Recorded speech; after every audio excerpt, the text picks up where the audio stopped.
take number 2, BJJ versus wrestling. Okay, let's talk about BJJ versus wrestling. Now, obviously, this is a product that is meant for jiu-jitsu practitioners, not for wrestlers.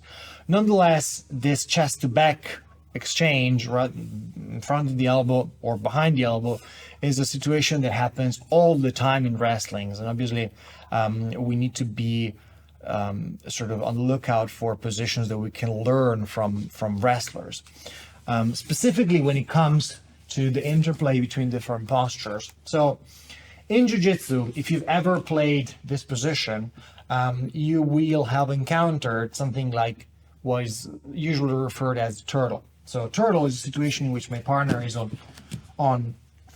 has basically 4 points of contact, but it's pretty based out, and he's using his elbows to make contact with the floor. Now, this is a fairly stable position, but it's fairly unathletic. Okay, you will see this. Turn a little bit. You will see this from a situation like front headlock, for example. This position is very common in jiu-jitsu because now his elbows on the floor grant him free hands to fight the strangles, right? Obviously in jiu-jitsu we can strangle, so if he's undisciplined with this grip fighting, I can just go in and get a strangle immediately. So you will often see this position, elbows on the floor, free hands, so that he can start fighting my hands, maybe getting a 2-on-1, getting his head out and sitting back to guard, for example. Yeah, you will see this sort of things in jiu-jitsu, right? This is what we call turtle. Then we have ref position. Ref position is definitely a wrestling thing that is becoming more and more popular in jiu-jitsu, and we're going to see how to address that.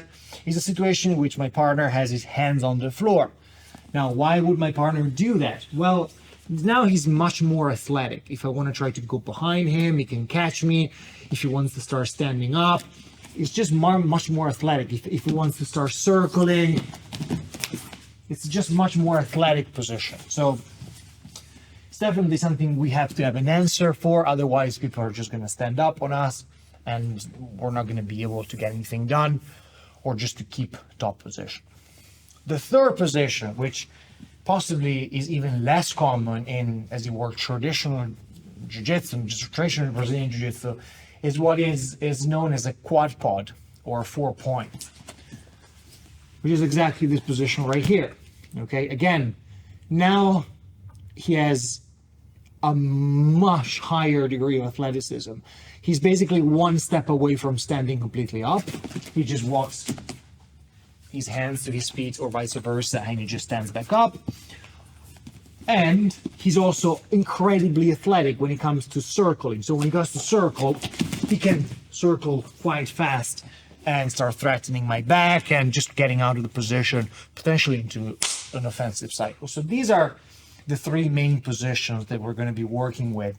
And we're going to see how to exploit the weaknesses of each position, based on the fact that in jiu-jitsu, we can always play a dilemma between positional advance and submission threat, which is something that in wrestling is just simply not possible. In wrestling, everything is about positional advance. Everything is a battle for the pin. In jiu-jitsu, we don't necessarily need to pin, as in, shoulders and back on the floor, hips on the floor, but we can just go straight for a submission. So we're going to learn how to use positional advance and position and submission threat in combination.